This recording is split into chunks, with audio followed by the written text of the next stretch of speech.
25 ივნისს მთელ მსოფლიოში და საქართველოშიც მეზღვაურთა დღე აღინიშნება ბათუმის ნავსადგურში პროფესიული დღისადმი მიძღვნილი საზეიმო ღონისძიება გაიმართა.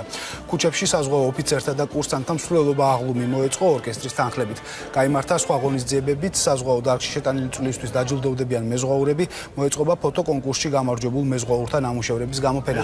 საღამოს კი ზღვაოსნებს პროფესიულ დღეს ნიაზ დიასამიძე კონცერტით მიულოცავს. ანდელი კიდევ ერთხელ ხაზი მინდა გაუსვათ მეზღვაურთა ესოდენ დიდ როლს ჩვენი ქვეყნის წარმატებისთვის. ჩვენი მთავრობის იცით რომ ერთ-ერთი მთავარი პრიორიტეტი არის რომ მოხდეს მეზღვაურთა განათლების ხელშეწყობა. ამ დღის მიზანი არის მეზღვაურების პროფესიის პოპულარიზაცია, მათი შრომის დაფასება და ჩვენს უერთდებით ამ საერთაშორისო მოვლენას. აკადემია ამას აკეთებს ყველაფერს ჩვენთვის აკეთებს და ის ჩვენს დიდი სტიმულია, დიდი იმედია. უახლოეს მომავალში გვირდებიან გემის შეძენას, რითაც ქართულ მეზღვაურებს გვაქვს უპირატესობა რომ გავიაროთ პრაქტიკა საქართველოში და არა საზღვარგარეთ.